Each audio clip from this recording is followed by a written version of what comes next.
ఉన్న బంగారాన్ని విడిపించి ఆ రోజు ఆన్లైన్ రేటుకే మేము కొంటాం. Sharma gold company. నమస్తే, వెల్కమ్ టు సుమన్ టీవీ. నేను మీ యామ్ని. ప్రస్తుతం మనతో ఉన్నారు ప్రముఖ ఆధ్యాత్మికవేత్త, గణపతి దత్త ఉపాసకులు, అమ్మవారి సేవకులు మురళీధర్ శర్మ గారు ఉన్నారు. గురుగారితో మాట్లాడి మనకున్న సందేహాలను అడిగి తెలుసుకుందాం. నమస్కారం గురుగారు. మహాదేవ శ్రీమాత్రే నమః. గురుగారు, మీరు ప్రతి నెల 12 రాశుల గురించి తెలియజేస్తారు. అదే విధంగా వాళ్ళకి సంబంధించిన పరిహారం కూడా తెలియజేస్తారు. కాబట్టి మనకి ఈ శని వక్రగతి ఉందంటున్నారండి, అది ఏ రోజు నుంచి, అసలు ఏ విధంగా చేసుకుంటే మంచిది ఈ 12 రాశుల వారికి? తప్పకుండా అండి. శని వక్రగతి కాదు, ఇక్కడ వక్రగతి, వక్ర చూపు మాత్రమే రావడం జరుగుతున్నది. వక్రగతి అంటే కంప్లీట్గా ఒక రాశి నుండి మరొక రాశిలోకి వెనక్కి వెళ్ళేటువంటి దాన్ని వక్రగతి అంటారు. కన్ఫ్యూజ్ చేసేస్తూ ఉన్నారు అందరూ కూడా, వినరా? కనుక వక్ర దృష్టి మాత్రమే ఉంది అక్కడ. ఓకే, ఈ విషయాన్ని అర్థం చేసుకోండి. ఇది మనకు జూలై 29 నుండి సెప్టెంబర్ 15 వరకు సుమారుగా కూడా 139, 130 రోజులు, 140 రోజులు అనుకుంటాం. 140 రోజులలో కూడా ఏ రాశుల వారికి బాగుంది, ఏ రాశుల వారికి బాగాలేదు అనేటువంటి దానికంటే ముందు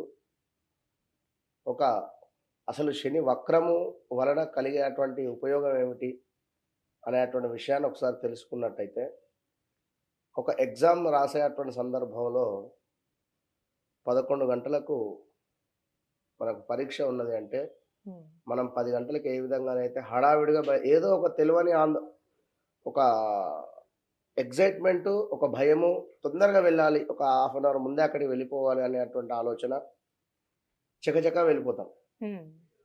వెళ్ళిపోయేసరికి ఇంకా హాఫ్ అన్ అవర్ సమయం ఉందయ్యా, అమ్మయ్యా అనుకుంటాం. ఈ ఎగ్జామ్ హాల్లోకి వెళ్ళేటువంటి సందర్భంలో హాల్ టికెట్ ఇంటి వద్ద మర్చిపోయింది. ఏం చేస్తాం అప్పుడు? ఎంత స్పీడ్గానైతే వెళ్ళావో అంతకు డబుల్ స్పీడ్గా వెనక్కి రావాలి కదా. ఎంత స్పీడ్గానైతే మీరు వెళ్ళినారో అంతకు డబుల్ స్పీడ్గా వెనక్కి రావాలి. మళ్ళీ హాల్ టికెట్ తీసుకొని మీరు వెళ్ళాలి అక్కడికి. అది పరిస్థితి. ఆ విధంగా వక్ర ఉదాహరణ నేను చెప్పా.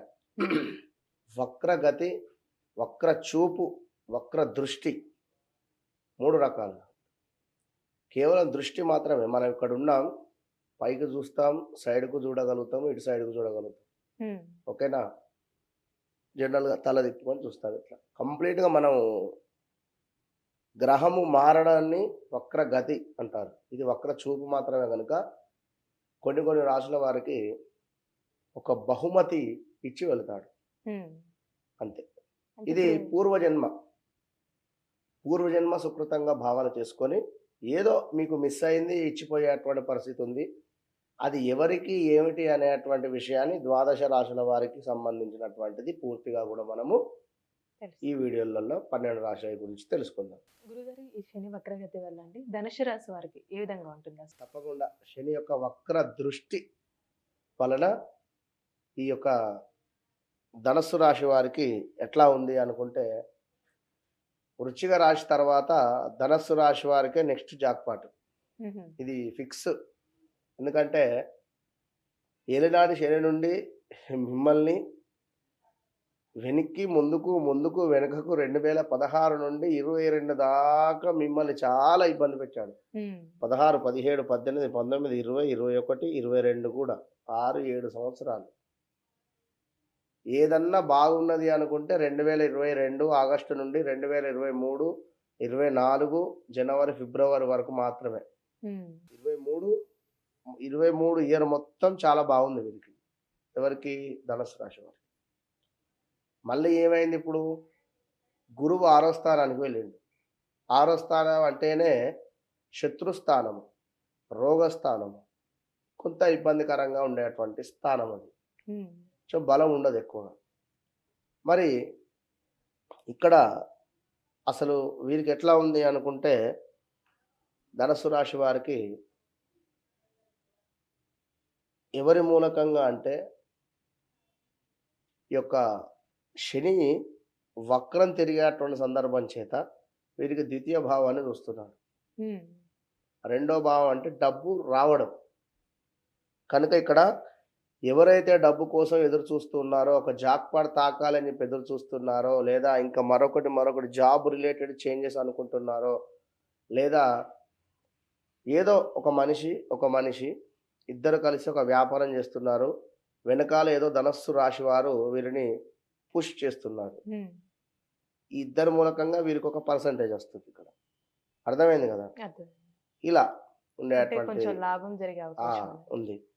ఇక్కడ వ్యాపారం అందు మంచి లాభాలు, ఏ పని చేసినా నెరవేరుట, విందు వినోదాలు, వ్యవహారాలలో తీరిక ఉండదు, లక్ష్యాన్ని సాధిస్తారు, ఖరీదైనటువంటి వస్తువులు కొనుక్కుంటారు, ఆదాయ వ్యయాలు సంతృప్తికరము, ఉత్సాహకరంగా పనులు సాగిస్తూ ఉన్నారు, కొత్త ప్రయత్నాలు ప్రారంభిస్తూ ఉన్నారు, మీ సమర్థతకు చక్కటి గుర్తింపు లభిస్తూ ఉన్నది, సకాలానికి తగినటువంటి నిర్ణయాలు తీసుకొని అమోఘం అనిపించుకునేటువంటి పరిస్థితి ఉంది. విదేశీ ప్రయాణాలు, ప్రతి పనిలో కూడా మంచి సహకారం లభించేటువంటి పరిస్థితి ఉంది. ఇట్లా మరి 2వ స్థానంలో శని భగవానుడు చూడడం చేత కొన్ని ఇబ్బందులు ఉన్నవి ఇక్కడ. ఇక్కడ ధనం వస్తుంది అని సంతోషము అని కాదు, ఇబ్బందులే. గౌరవము నాశనం జరిగేటువంటి పరిస్థితి ఉంటుంది. కొంత ఆ వ్యక్తి చాలా గౌరవం ఉంది అనుకుంటే కొంత గౌరవానికి భంగం కలిగేటువంటి పరిస్థితి ఉంది. కొంత ధన హాని కూడా ఉంది, గమనించుకోవాలి. ధనం వస్తుంది అని చెప్పి 10 రూపాయలు వస్తున్నాయి అని చెప్పి మనము రూపాయి, 2 రూపాయలు, 3 రూపాయలు పెట్టుబడి పెట్టుకోవాలి. కానీ 9 రూపాయలు పెట్టుబడి పెడితే ఏం లాభం? 1 రూపాయికి 10 వస్తుందని మరి 11 రూపాయలు పెట్టే వాళ్ళు కూడా ఉన్నారు. కనుక ఆలోచించుకోండి. మరి దూషణలు అంటే మీరు మాట్లాడేటువంటి మాటలలో కొన్ని ఇబ్బందులు, ఆచితూచి మాట్లాడాలి. కుటుంబంలో కొన్ని కలహాలు, అది భార్యాభర్తక లేదా అది ఎలాంటిదైనా కూడా కొన్ని కలహాలు జరిగేటువంటి పరిస్థితి అయితే ఉన్నది. కనుక ధనస్సు రాశి వారు ఖచ్చితంగా కూడా మీరు కూడా శనికి సంబంధించినటువంటి పారాయణం చేసుకోండి. ఇక్కడ మీకు ఒక గిఫ్ట్ ఇవ్వడానికి వస్తున్నాడు, దాన్ని మీరు కాపాడుకోవాలి. అదేదో సినిమాలో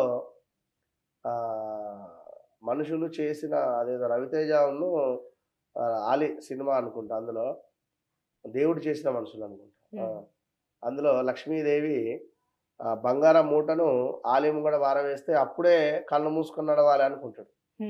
గుర్తుందా? ఒకసారి కళ్ళు లేకుండా ఉంటే ఎట్లుంటుందో అని చెప్పి ఆలోచించుకొని నడిచి చూస్తాడు. సాక్షాత్తు మళ్ళీ వచ్చి ధనం నీదే అన్నా కూడా నాది కాదు, నాది ఎందుకు అవుతుంది అంటే చెప్పలేము. ఇలాంటివి కొన్ని ఆ టయానికి అట్లా అనిపిస్తుంది మీకు. ఏదైనా విన్నరా, చేయి దాకా వచ్చి జారిపోయేటువంటి పరిస్థితి ఉంటుంది. మీకు ఉండేటువంటి యోగం ఎందుకైనా ఎప్పుడైనా కూడా భగవంతుణ్ణి నాకు ఏదైతే ఉందో అది ఇవ్వు తండ్రి అని చెప్పి వేడుకోండి, అంతే. విన్నరా, నాకు ఇది కావాలి అది కావాలి కాదు, నేను దేనికైతే యోగ్యుడనో అది నాకు కురు అంటే ఇవ్వండి తండ్రి. విన్నరా? కనుక యథా యోగ్యము తదా కురు, ఏదైతే నేను యోగ్యున్నో అది ఇవ్వండి అని చెప్పి దండం పెట్టుకోండి, అంతేగాని కనుక దండం పెట్టుకొని చక్కగా కూడా శనికి సంబంధించింది చక్కగా దీపారాధన కానీ నల్ల నువ్వులు దానం కానీ ఇస్తూ ఉండండి, మంచి ఫలితం ఉంటుంది. చాలా చక్కగా తెలియజేశారండి, ధన్యవాదాలు. మహాదేవ. సుమన్ టీవీలో మీ పర్సనల్ అండ్ బిజినెస్ ప్రమోషన్స్ కోసం కింది నెంబర్కి కాంటాక్ట్ చేయండి.